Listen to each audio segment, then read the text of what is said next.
agora boa noite oficial, né? Boa noite. Boa noite quem está em casa. Sejam todos bem-vindos para mais um trabalho, né? Mais um trabalho, mais uma palestra. E depois de um feriado, está todo mundo bem, né? Todo mundo sobreviveu ao feriado, né? Então, vamos agora nos conectando com a espiritualidade aqui presente, fechando os nossos olhos,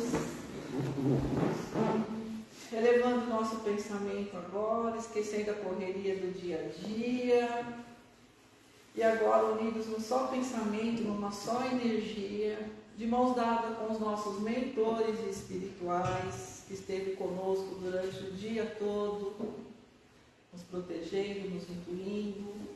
Vamos dando graças a Deus pelo dia de hoje, pela proteção que recebemos, dando graças pelos livramentos que muitas vezes a gente nem percebe, né, durante o dia. Agradecemos, Senhor, por essa proteção, por esse cuidado conosco. E assim vamos dizendo: Pai nosso que estais nos céus, santificado seja o vosso nome. Venha a nós o vosso reino, seja feita a vossa vontade, assim na terra como nos céus. O pão nosso de cada dia nos dai hoje. Perdoai as nossas ofensas, assim como nós perdoamos a quem nos tem ofendido. E não nos deixes cair em tentações, mas livra-nos, Senhor, de todo mal, que assim seja, graças a Deus. Agora, vamos passar a palavra para o palestrante da noite, o senhor Luiz Fernando Penteado, com o tema O Homem Atual. Então, seja bem-vindo. Agora. Muito obrigado. Eu só vou ocupar a aguinha aqui, porque Oi? a aguinha está secando a boca. Ah, sim, fica à vontade.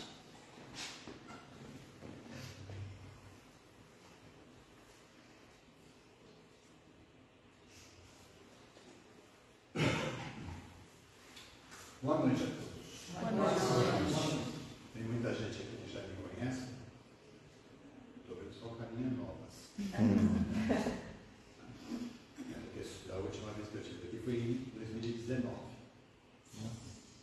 Depois da pandemia, 2 anos e meio para poder vir até aqui. Nem eles vindo lá e nem nós vindo aqui. Sou do Caritas. Caritas é uma organização religiosa, beneficente, que fica na Vila Romana. Vizinho do Centro Cívico de Itajubá, uma concorrência direta, para ver quem é que tem mais problema. Então, nós fazemos todo um trabalho já há 43 anos lá. E fomos presidentes da USE Equilapa, fui presidente da USE Regional São Paulo. Sou psicólogo, psicoterapeuta. Esse discurso todo eu só estou fazendo porque vocês não me conhecem. Antigamente o povo já me conhecia, já olhava e já sabia qual era a encrenca que eu ia armar. Então a gente vai trocar um pouquinho e vamos falar de pandemia, antes da pandemia, durante a pandemia e depois da pandemia. Porque a gente nunca para. E esse depois da pandemia está descumprido para nada. Então, a gente não parou ainda para avaliar direito tudo o que aconteceu conosco nesses 2 anos e pouco. Ficamos desde isolados até tentando aprender como se relacionar de novo, o que não é fácil. Durante a pandemia, muita gente entrou em pânico. Então, a primeira coisa que a gente vai fazer nesse processo é lembrar um pouquinho do antes. Não a parte boa só, mas tudo que acontecia. Cadê o mágico? Antes da pandemia, o ser humano conseguiu se apropriar de novos conhecimentos e aplicá-los, principalmente em avanços tecnológicos, abrindo perspectivas imensas em modos de fazer a vida cotidiana, seja no ambiente empresarial, doméstico, nas comunidades e na escola. Entretanto, o uso desigual desse conhecimento aplicado à tecnologia criaram distorções socioeconômicas culturais de terríveis consequências. Isso é real. Criou um distanciamento social e uma série de dificuldades de uma parte da sociedade que não conseguia acompanhar esse processo. Abismos difíceis de transpor foram criados todos os dias, abrindo brechas misérias contra o planeta. Você tem um lado bonito da tecnologia que nos trouxe facilidade para um monte de coisa. Mas criou o que eu chamo do homem-robô, do homem autônomo. Porque o processo de evolução deste homem da sociedade, que está na sociedade, que está desenvolvendo, não foi o mesmo. Você tem uma camada muito pequena da população que evoluiu, que estudou, desenvolveu e que teve condição para isso. O resto, nós tivemos uma educação falha, um processo de saúde que não funciona, uma série de estruturas e uma sociedade totalmente discriminatória, com dificuldades de interagir. Isso começou a criar uma série de tumultos, de agressões, de dificuldades de interação, onde os pobres estão ficando mais pobres e os ricos mais ricos. O que acabou acontecendo?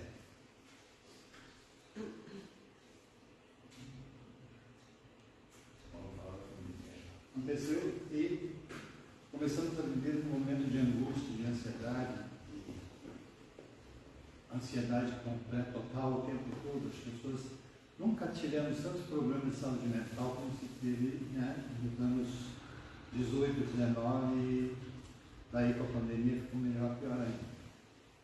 O que trazia a pandemia? A sua primeira fase: isolamento, o medo, a insegurança, dúvida, descrédito, negação, e ansiedade. Tanta ansiedade. Para alguns vão dizer assim: para você estava bom, porque você encheu o consultório. Mas você, na realidade, começa a ficar em depressão também, porque você vai ouvir tanta tristeza, tanta desgraça, que você fala assim: não está valendo a pena esse consultório cheio. Então, principalmente quando a gente professa dentro do doutrina. Assim, agora, o que nós fazemos? Eu ainda estava dizendo para isso agora há pouco.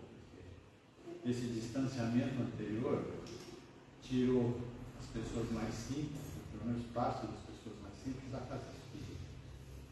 Porque palestra é muito legal, mas a maior parte do pessoal não entende nada do que está falando. Eu não vou voltar lá por quê? Eu só vou voltar para lá se eu vou passar no lava rápido. É assim que eu chamo o passe de algumas vezes. O pessoal vai na casa de espírita para passar no lava rápido e ir embora. Você pode fazer curso, ela não quer, mas porque ela não vai entender, porque nós não falamos uma linguagem que ela entende. Você vai fazer ela vir para o Evangelho, ela vai dormir aqui. E ela só vai ficar aqui porque ela tem que esperar o lava rápido, que ele logo quer depois. Algumas casas foram muito espertas e fizeram os passos antes da palestra. Agora estão atrapalhadas porque não tem ninguém na palestra. Só o pessoal só vai para o passo. Então você tem que avaliar o processo. Não está funcionando isso. Aí a gente começou a perceber que todo esse contexto veio para fora na hora que a pandemia instalou-se. Você imagina o que é para uma pessoa, uma família, que tem mais ou menos 8 pessoas dentro dela, que mora num barraco, e só uma ala do barraco, e tem um banheiro externo. Externo para os seus centros do carro. Tem lugar lá que tem um buraco que eles vão usar. E aí, como é que você fica isolado? Não vai conseguir isolar esse indivíduo. Então, notoriamente, ele vai ter a doença. Agora, esse é um problema sério de saúde pública. E não é porque o vírus não apareceu, porque já existia antes. Outras tantas doenças estão vindo à tona aqui de um monte, por falta de saúde pública, de limpeza, esgoto canalizado, uma série de coisas. Que a maioria das vezes a gente finge não ver. Né? Fora o que nós fazemos com a natureza, fizemos com a natureza. Devasta tudo para poder botar mais barraco, mais casinha, mais. Porque quem vão resolver o problema se não vê infraestrutura. Agora eles conseguiram fazer o que chama da comunidade de luxo. Um apartamentozinho na área de mais classe média de 25, 27 metros quadrados. Então você vai morar dentro do armário do cinco. Não é uma casa. Onde as dificuldades são as mesmas. Mas a gente cria um panorama mais bonitinho. Eles por fora são todos limpos. E, né? Esse processo todo veio para fora, todas essas coisas veio para fora, os relacionamentos que estavam com dificuldade também surgiram, muita gente se separou durante essa temporada, muito filho ficou perdido no meio do caminho, e tudo isso a gente foi começando a assimilar, não sei se aqui também, mas lá nós assimilamos através da internet, né? Nós começamos a dar o atendimento via internet, via WhatsApp, porque celular todo mundo tem, né? O WhatsApp é de graça, então esse você conseguia comunicar. Fiz um monte de assistência fraterna, atendimento fraterno através do WhatsApp. E aí você começava a ver o quanto essas pessoas estavam sendo afetadas, o quanto essas coisas eram difíceis de serem vividas. Aí, a segunda fase, como sobreviver a tudo isso? De que maneira nós vamos sobreviver a isso? A criatividade só se instala no momento em que a tranquilidade de ser e pensar se põe em evidência. Que já não é fácil. Porque nós normalmente não aprendemos muito a ser. Nós somos treinados para ter. E ter não é o processo que te realiza. Se você não sabe nem quem você é, nem o que você quer, nem o que você pensa, nem o que você sente, você vira um robozinho mesmo. O que mais se vê é a apreensão de conhecimentos e informações, seja por meio da educação formal ou por novos métodos, tais como a internet, em que apenas 51% da população mundial tem acesso, privilegiando os aspectos técnicos e científicos, sem que, com igual preocupação, se direcione tais conhecimentos adquiridos para uma efetiva internalização. Ou seja, nós continuamos olhando para fora e não conseguindo olhar para dentro. Os conflitos vieram à tona e nós buscávamos fórmulas mágicas para resolver. Em alguns momentos, a casa espírita começou a entrar num processo muito parecido com esse. Ou seja, eu vou na minha casa espírita para fazer um milagre e resolver o meu problema. Só que os caras lá em cima não disseram que eles fazem milagre. Nem tem, já disseram para os dirigentes espíritas que o cargo está ocupado. Não pode querer ocupar o cargo deles. Alguns querem. Então, é realidade, o que começou a acontecer? A frustração, a ansiedade, algo que apareceu na sociedade, um povo começou a querer fazer milagre por aí, né? Olha a quantidade de fake news que apareceram no processo. Remédios fantásticos, miraculosos, notícias sensacionais. Só o Chico já ressuscitou umas 10 vezes. Então, você começa a perceber que a direção para pensar no homem e o homem dentro dessa sociedade enquanto elemento catalisador desse conhecimento que permite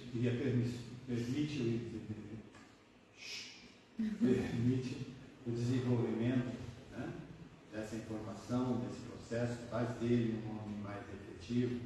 O convite ao pensamento positivo, que aliás nós vendemos o pensamento positivo o tempo todo, mas ninguém explica como é que funciona esse pensamento positivo. Aí você fica lá, né? Pensa positivo, pensa positivo, pensa positivo. Aí dá a ansiedade do pensamento positivo. Tem a ansiedade da ansiedade. Eu chamo de ansiedade tóxica. Porque você tem que ter o pensamento positivo, você não consegue, porque na realidade a sua cabeça está cheia de um monte de coisa durante muito tempo e que você não entende o que é esse pensamento positivo. Você só fica repetindo para você ver, até porque em alguns lugares manda você repetir. Repete, repete. Né? Precisa fazer, para o povo, precisa fazer meditação. Para fazer uma meditação com uma baita dívida no banco.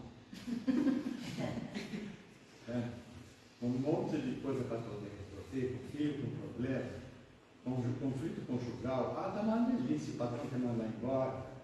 Não, aí nós vamos fazer meditação. Coisa que nós nunca fizemos na maioria das vezes. Vamos meditar. Ainda mais se resolver fazer yoga. Assumir a posição do yoga. Ela é tão gostosa, dói tudo. Até você aprender a relaxar para poder ficar naquela posição, dói tudo, dói toda a musculatura. Mas ninguém explica, só fala que tem que fazer pensamento positivo. Aí eu vi outro dia dentro do próprio cara, alguém falando para a pessoa, você já pensou positivo hoje? Eu virei no meio, entrei no meio da história e falei assim, você já explicou para ela como é que faz para entrar no pensamento, fazer um pensamento positivo? É só pensar em coisa boa. Eu tenho certeza. E aí, na verdade, as pessoas não entenderam que fazer um pensamento positivo tem que começar de dentro para fora. Eu tenho que primeiro encarar o que eu sinto. Qual é o sentimento que eu tenho pelas coisas? E se o meu sentimento é raiva, eu preciso encarar essa raiva e dizer para mim se eu quero viver com ela. Eu quero enfrentá-la de outra maneira, mas não ficar me inventando. Eu tenho que fazer e subir. Aí eu vou conseguir meditar. Senão eu vou meditar a conta do banco, eu vou meditar o chefe, eu vou meditar o problema em casa, eu vou meditar que não tem dinheiro para comprar comida. Como é que faz? Você está mandando o povo meditaria? Está bem, você está fazendo. Como desbloquear a capacidade de interagir com o mundo que ele está? Como é que a gente vai desbloquear isso? As verdades de cada um são construídas por meio de experiências vividas. Assimilamos informações através dos nossos sentidos obstruídos há muito tempo, não somente física ou biologicamente, mas principalmente psicológica, social e culturalmente. Nós somos, antes de tudo, para a gente ter uma visão mais objetiva da história, nós somos seres físico, psíquico, social e espiritual. São as 4 bases que nós crescemos juntos. E quando uma delas está desestruturada, o resto está desestruturado também. Então, se você tem um problema emocional, se você sofreu, vamos dizer, um trauma social, esse trauma social vai desenvolver um problema emocional, que vai, por sua vez, criar um problema orgânico, e que, evidentemente, vai convidar a estar ao seu lado pessoas na mesma faixa vibratória. Então eu mudei um pouco de ditado, diga-me o que pensas, eu te direi com quem quer. Porque, na realidade, você desequilibrou o processo, você começa o desequilíbrio total. Ele é gradativo, ele é aos poucos, mas a gente vai fazendo. Aí a gente não liga. Você acordou de madrugada, acordou? Eu? Corajoso, está aqui, firme, pescando que está na beleza. E ainda puseram você do óbito do filme. Exato. Para não deixar você dormir. Exatamente. E aqui é tortura, não é tratamento. Aprendizado. É um aprendizado meio método, meio tortura. É preciso avaliar, analisar, repensar nossa maneira de fazer as coisas. E isso não ocorre simplesmente tentando jogar fora aquilo que até agora eram nossos referenciais. É mais que tudo tentar incorporar em nossas velhas formas perceptivas o que está acontecendo ao nosso redor atualmente. Nós vivemos, às vezes, assim, sofrendo ou gloriando-se do passado, esperando o futuro e esquecendo de fazer alguma coisa hoje. E não vivendo inteiramente o presente. Então nós ficamos naquela Câmara Verde do Vale, ficamos imaginando o quanto seria legal se eu ganhasse na loto, e hoje eu só reclamo. E eles falam assim, minha culpa, minha máxima culpa. Eu aprendi lá nos velhos tempos do catecismo. E aí? O que realmente eu quero? O que eu sinto? O que eu posso fazer para poder crescer e construir? Olha o meu sentimento real. Nós dissemos para todo mundo que o diálogo é importante. Mas quem disse para vocês que a gente sabe dialogar? Nós sabemos fazer uma coisa chamada monólogo a dois. Porque um fala, o outro fala, ninguém entendeu nada do que o outro falou, faz todas as deduções possíveis e imagináveis e não construiu nada daí. Porque no fundo, no diálogo, o que nós fazemos é acusar um acusando o outro do ontem. Porque ontem você me fez isso. Ontem você fez aquilo. É você chegar, vocês são namorados, casados? Amigos. Ótimo. Aquele negócio assim, eu não sou mais seu amigo porque em 1980 você pisou no meu carro. Então, legal, né? Ela tem cara de que já ouviu isso. Já falei. Minha filha, se aconteceu em 1980, não adianta nada ficar lembrando hoje, já era. Muitas outras experiências foram vividas, muitas outras coisas nós passamos, e na maioria coisas boas.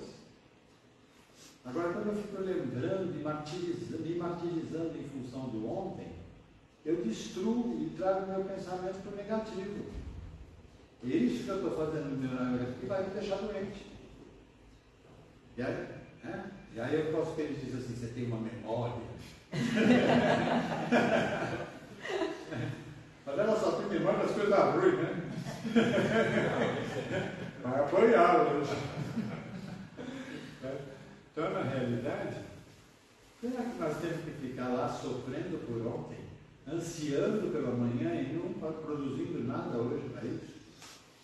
Talvez descobrindo hoje aquilo que vai me satisfazer, que vai dar alegria, que vai dar felicidade, é uma coisa muito menor, muito diferente daquele sonho passado, onde eu achava que eu ia ser o rei do gado, que é a novela que eu estou repetindo por aí.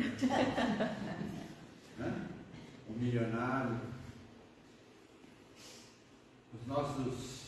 Eu costumo dizer, eu sou filho de uma família paulista há 400 anos. E que eu costumo dizer que hoje é tudo barão falido.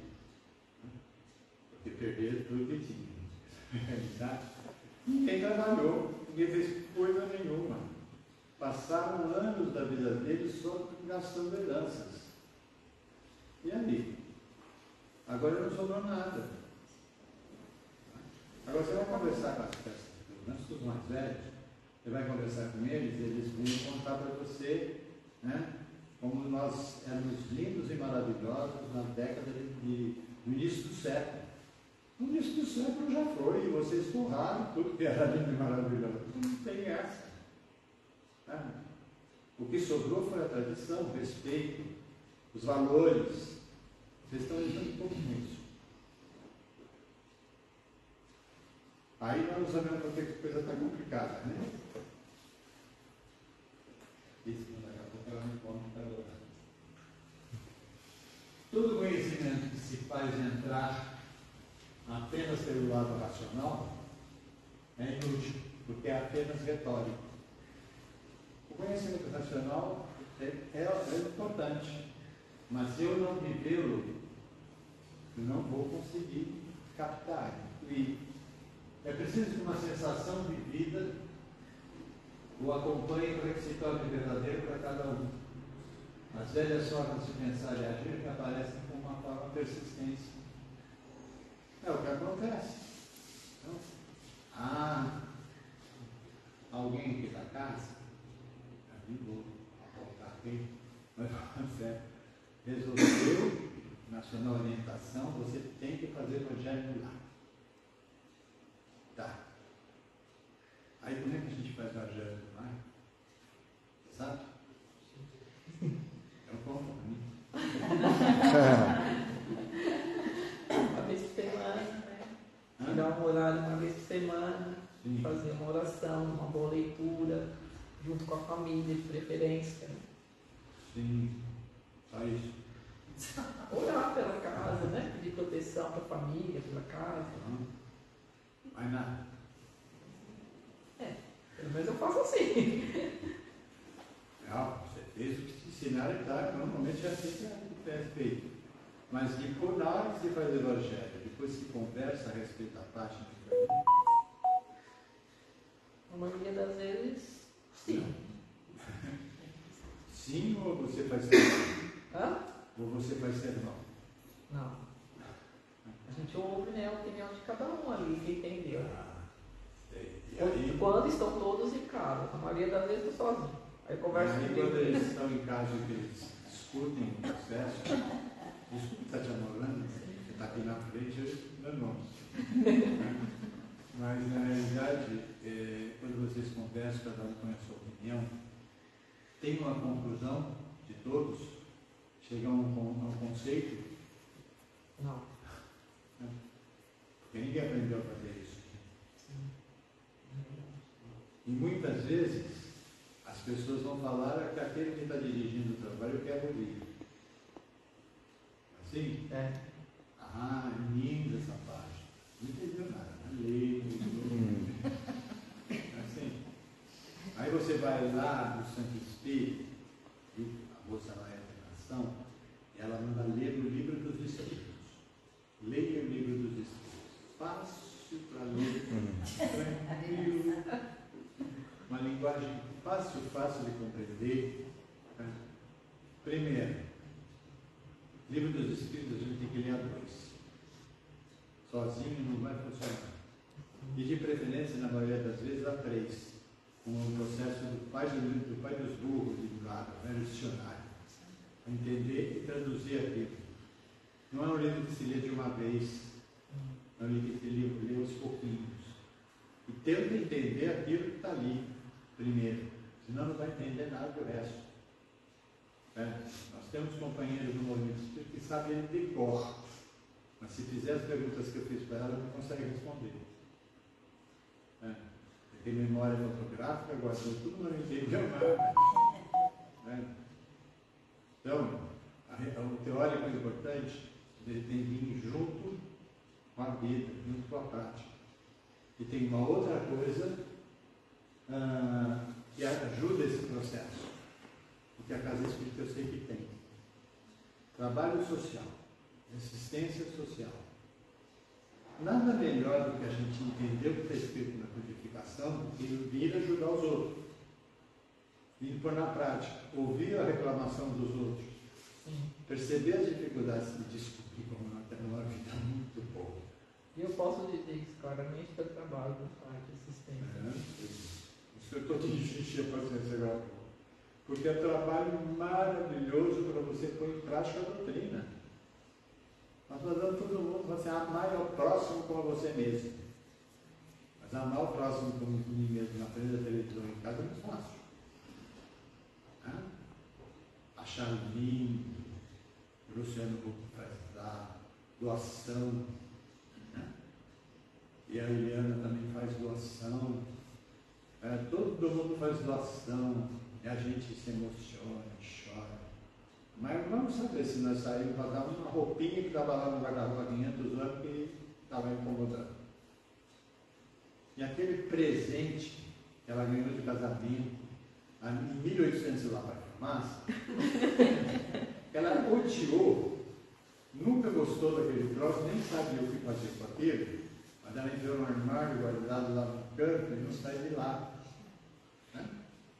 Aquele vaso horroroso, que ninguém sabe o que vai acontecer, manda para o bazar da Casa Espírita, que alguém vai descobrir o que fazer com ele. E alguém vai achar ele lindo. Né? Ótimo, a pessoa vai usar e vai curtir aquilo. Mas eu ganhei de presente de casamento, o que eles vão falar se eu tenho? Mas nem vão lembrar que vocês tiveram aquilo. E às vezes a pessoa que você está preocupado já morreu. Não vai lembrar mesmo. Isso é para a gente começar a pensar o que nós estamos fazendo para a nossa vida. Essas velhas formas são a nossa intuição, os nossos sentimentos e a nossa sensibilidade.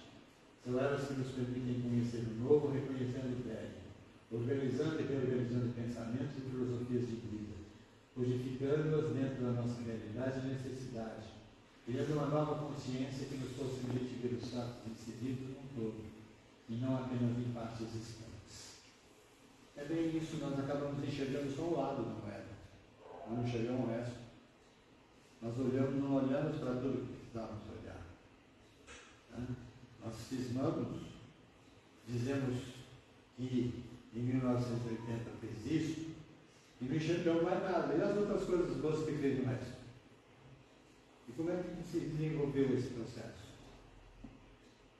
E aqui as conquistas que fizemos juntos? Nós vamos guardar na gaveta? Ou lamentar? Eu fiz tudo por ela, eu fiz tudo por ele, e ele não entendeu. Mentira. Ele entendeu, por isso que ele fez. E vice-versa. Às vezes de uma forma meio atrapalhada, atabalhoada, mas fez. Não fez do jeitinho que eu gostaria que fizesse, não vai ter um que faça.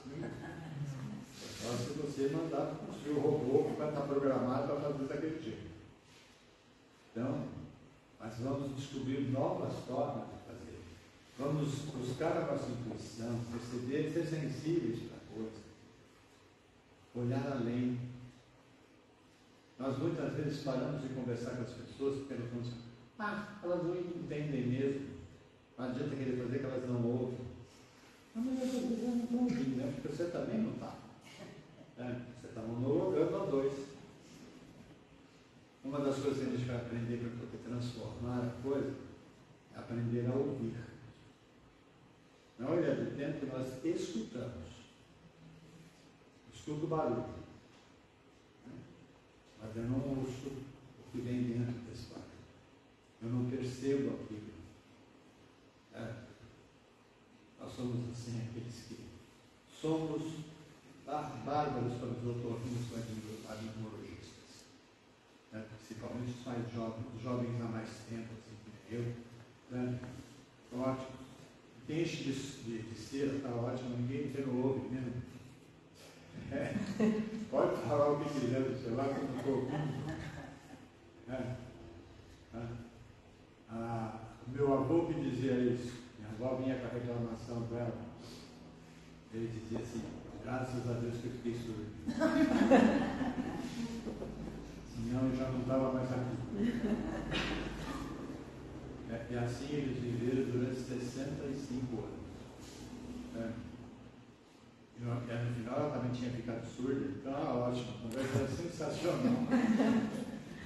Os dois conversavam com o outro, ninguém ouvia coisa nenhuma, e estava tudo bem, concordaram com aquilo que tinham resolvido.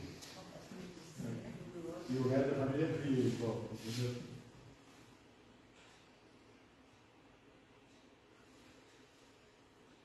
Preparando para a quarta fase. Como alterar tudo isso para melhor? Primeiro, compartilhando nossos pensamentos e comportamentos, redemarcando as áreas, aceitando e incorporando mudanças saudáveis, vendo além de nossos estreitos horizontes. Aquela velha história, eu faço assim há 40 anos. Por que eu vou mudar agora? Porque não está funcionando mais, pelo amor de Deus. Ninguém está aguentando mais. Porque o mundo mudou, as coisas à volta estão mudando. As gerações que vieram depois de mim aprenderam um monte de coisa que eu não aprendi. Né? Eu sou do tempo que a máquina de escrever não era nem elétrica. Né? Quanto mais o computador, que virou um terror no meu vida. Né? Eu vou lá dar palpite nos outros, eu não vou aprender com eles. Né? Os meus professores de informática têm no máximo 16, 15, 16 anos. E eles fazem coisas que eu paro e falo assim, mas não vou conseguir fazer isso. Vamos aprender. Então, vamos pensar, vamos olhar para os nossos comportamentos, para os vícios que nós conquistamos durante esse tempo todo. Manias. Todo mundo tem mania. Mesmo quem diz assim, eu não tenho mania nenhuma. Aqui, ó. Para prestar atenção um pouquinho, você tem tique nervoso qualquer, você está lá batendo a mão o tempo todo, certo? Tá? Você tem timidez em alguns momentos, e assim vai, com uma série de outros, né? Mania de que tem que botar o copo naquele lugar, o prato naquele lugar, o talher naquele lugar, e se entra em ansiedade, se não está no lugar que tem que ter, aqui está. Fico nervoso, se eu vou na casa dos outros e acho que está no lugar errado, eu fico desesperado porque eu tenho que mexer naquilo. Acertar o quadro, né, na parede. Acertar o quadro na parede. Sou eu. Tudo que a gente faz. Né? E isso é mania. Certo? Então, se eu trabalhar com isso, redemarcando verdades, vamos trazer aquilo que nós sabemos que é verdade. Às vezes nós contamos as histórias do passado que só no livro da carochinha. Nunca aconteceu aquilo. Né? Mas nós renovamos, né? Fizemos uma nova novela. Né? Aceitando e incorporando mudanças saudáveis. Porque nós temos tanto medo de mudar. Essa carcaça física, um dia já vai ficar lá enterrado, queimado, seja lá. Depois já não tem. Ali ela vai se transformar em algo. Tá? Ela vai se transformar em alimento dos bichinhos que estão lá.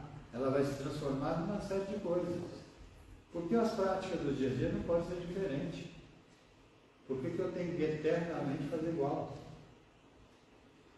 Me lembro do tempo que aqui no meio desse salão tinha uma mesa enorme. E que nós, os médios sentavam, era uma mesa em forma de U, e os médios sentavam por dentro, por fora, faziam um círculo. Eu me lembro o dia que eu cheguei aqui, pela primeira vez, isso faz tempo danado, na realidade eu olhei e lembrei de um centro que eu tinha ido dar uma palestra, lá na rua São Joaquim, na Liberdade, e o centro tinha simplesmente 150 anos de idade. Ele existia ali. Foi um dos primeiros de São Paulo. E estava a tal da mesa, né, porque era padrão, todo mundo tinha que lá igual, né? A da mesa, no nós sentamos lá. Agora tinha um detalhe que aqui não tinha, mas lá tinha. As mulheres tinham que sentar de um lado, os homens do outro. Não podia sentar junto. Porque poderia ser uma tentação horrorosa você ficar sentado do lateral. Mas eles não deixavam. Então sentavam de cada. E também não entravam para tomar passe junto. Primeiro entravam os homens, depois eles eram machistas para dar. Os espíritos não tinham nada a ver com isso. Os caras não tinham. Certo? Não? Aí foi muito interessante, porque na época uma das diretoras do Caritas foi junto comigo, eu falei companhia para dar palestra, e ela vinha fazendo algumas, não tinha essas tecnologias todas, e ela me deu, e ela estava me carregando as fichas, né? Aí eu ia lendo e acompanhando a história, e ela tirava uma e outra. Não deixava ela fazer isso, porque ela não podia ficar sentada do meu lado. Ela tinha que ficar lá na mesa e eu do outro. Isso era o padrão. Graças a Deus que isso mudou. É ou não é? Então, mudanças saudáveis nós não podemos incorporar, por quê? Porque tem que ser daquele jeito que muitas vezes nós nem sabemos por que é daquele jeito. Alguém explicou por que tem luzinha verde aqui? E por que na casa do outro é vermelha? E do outro é azul? É Natal o ano inteiro, é isso? Tem um significado que eu não vou dar agora, mas na realidade, né? Não tem essa lógica. Ah não, porque a luz vermelha é mais forte. Eu vou discutir se a luz vermelha é mais forte, porque os amperes da ditacura são os mesmos. Mas por que eu pego essas situações? E mais? Então, tomar consciência de uma nova ação é o primeiro passo. A consciência leva a ação e a ação leva a conscientização. Tomar consciência de que eu preciso fazer. Quantas dezenas de anos não se esperou para fazer a reforma dessa casa? Foi? Sei eu. Eu lembro dessa casa nos tempos que vocês acham que eles não existiam. Então, na realidade, o que na verdade nós estamos fazendo com essa história? Por que nós não podemos propor uma ação e realizá-la? Assim é o trabalho de assistência social. Ah, mas é tão difícil, eu não tenho tempo para ir lá. Já não tem tempo, você não tem tempo para coisa nenhuma, né? Você não tem tempo para ajudar os outros, você não tem tempo para se tratar, você não tem tempo para tomar remédio. Agora, quando é para fazer bobagem, você tem tempo. Ficar 30 horas na internet assistindo um monte de TikTok que não acrescenta nada, eu também tenho. E olha lá. Carisma, lealdade, competência, criatividade, objetividade, decisão e respeito passam a ser sinônimos de um mesmo perfil. E outras, se você não se respeita, você não respeita ninguém. Se você não olha para você e não assume aquilo que você vive, aquilo que você sente, aquilo que você comunga, se você não dá valor à sua competência, se você não é leal às suas propostas, se não dá afeto para ninguém, ninguém é que vai dar para você. Entra naquela história, tem alguns aqui que vão lembrar dessa música. Ninguém me ama, ninguém me quer, eu ando pela vida de fracasso em fracasso. Música antiga. É isso. A gente quer a vida. Agindo de acordo com o que sentimos e no que acreditamos, podemos efetivamente reconhecer-nos como emocionalmente amadurecidos. Isso não é que eu vou impor os meus sentimentos, as minhas posições e o meu pensamento para os outros. Eu tenho que primeiro entendê-los e reconhecer que eu sinto aquilo que é daquela forma que eu vivo.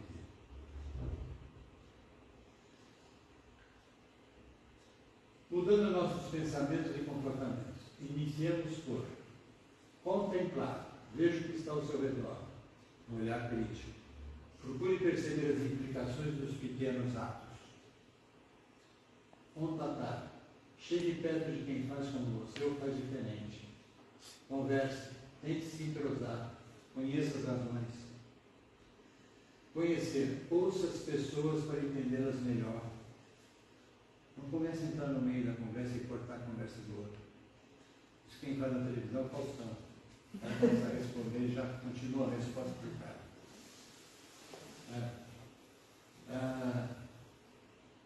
Conscientizar aos outros e principalmente a nós mesmos. A melhor conscientização do outro se faz por meio do nosso exemplo. Se eu quero que o outro transforme, ensina para ele como é ser assim. Mostra para ele como é ser assim. Nós queremos jovens ativos, queremos jovens com bom temperamento, queremos jovens que façam construções novas. Mostremos para eles como é ser assim, porque é muito fácil cobrar, mas não fazer. Se nós queremos idosos ativos, participantes, mostremos para eles como é ser assim.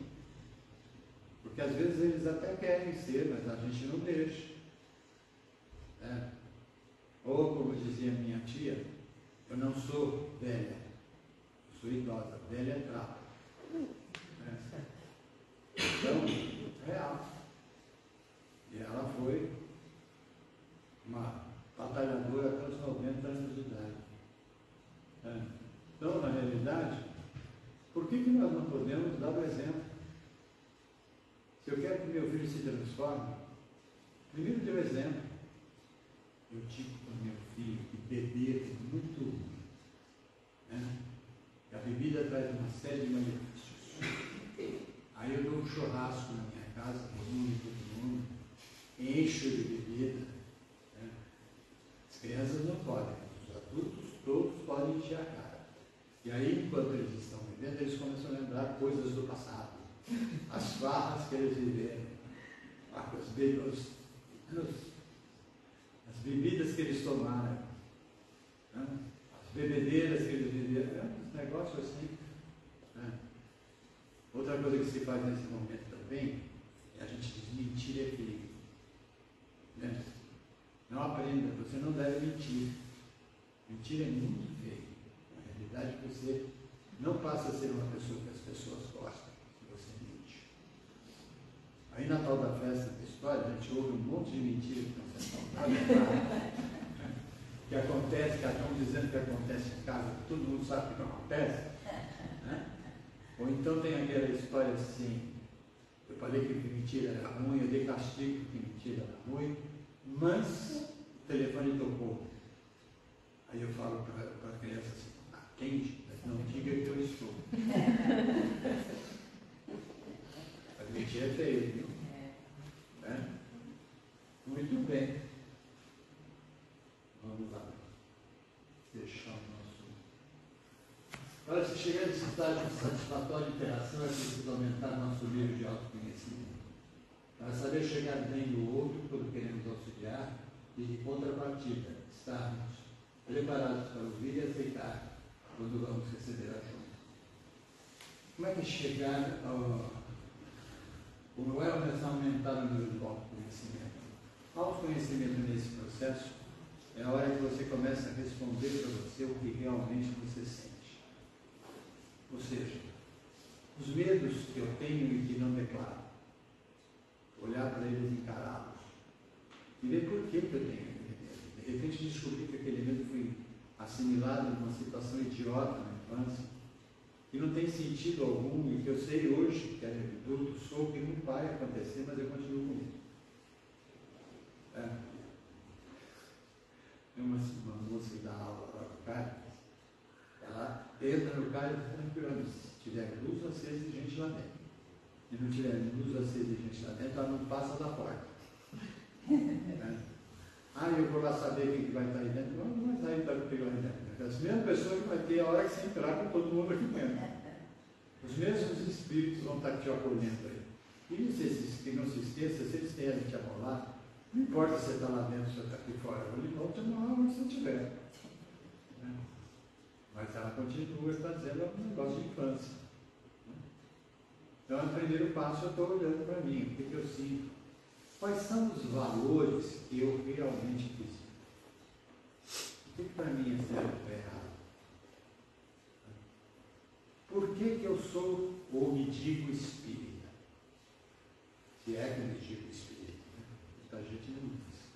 Mas na realidade, por que eu venho à casa espírita? Por que vir o espírito dentro da casa espírita é importante para mim? O que eu vou viver e o que estou buscando dentro dessa casa? Eu estou vindo apenas para o povo ver que eu estou aqui? Estão vendo. E daí? Então, na realidade, qual é a minha verdade nesse processo? Eu gosto de X coisa porque eu realmente gosto, ou porque Beltrano, Ciclano, Ciclano convivem comigo e gostam. Então eu quero fazer parte do time. A adolescência já passou por muito tempo. Quando a gente é adolescente, que a gente quer fazer parte do grupo, aí a gente finge que gosta daquelas coisas que eles gostam também. Né? E também ninguém sabe o que gosta, está lá fazendo. Você vai virar, como é que chama aquele povo que é da cruz preta? Ótimo. Gótico. Gótico. Será que ele sabe o que é gótico? Por que os góticos vestiam preto? Não entendi. Então, na verdade, faz parte da turma, né? Eu faço parte da turma. Então, estamos todos de luto, né? Um cara de Jesus me chama, né? Muito esquisito, né? Quem utiliza a emoção como aval de competência? Aquele que conhece seus sentimentos já fez uma perfobia no autoconhecimento. Aquele que usa o conhecimento de seus sentimentos para tomar decisões e leva em consideração a si e aos outros. Aquele que é capaz de administrar sua vida emocional. Aquele que persiste em seus objetivos e metas, reavaliando ao longo do caminho a real eficácia dos mesmos. Aquele que é capaz de se colocar no lugar do outro, sentindo o que ele sente, com seus valores e crenças, e seu verdadeiro exercício de empatia. Não é viver igual ao outro, é viver aquilo que ele está, a coisa que ele está vivendo, e como é que eu respondo para aquilo. Como é que eu me sentiria dentro daquele contexto. Administrar a vida emocional. Eu só vou conseguir administrar a vida emocional quando eu descobrir que eu tinha que aumentar o conhecimento dos meus sentimentos. Porque tem tanta coisa que eu repito automaticamente, eu nem sei de onde veio, mas eu continuo repetindo aquele comportamento, e eu nem sei mais por que eu faço aquilo, nem que sentimento aquilo está por lidar. Mas eu faço. Não é? É só vocês parem para pensar um pouquinho, vocês descobrem uma dúzia de coisas que automaticamente eu repito. E por quê? Renovar e construir. Sentir é essencial. Não será, porém, apenas o sentido que está dizendo dos nossos próprios desejos. Pensar é básico. Mas não será exclusivamente pensando que abordaremos o verdadeiro objetivo. Falar é importante. Contudo, não será unicamente falando que efetuaremos os encargos que nos competem. Se conjugamos, entretanto, emoção, ideia e palavra no trabalho, teremos para breve chegar ao campo da experiência, aquele que nos habilitará em conhecimento e elevação para a vida superior. Aqueles corações mais profundamente ligados aos nossos são obras da imortalidade, e foram chamados pela sabedoria da vida a abençoar e burilar.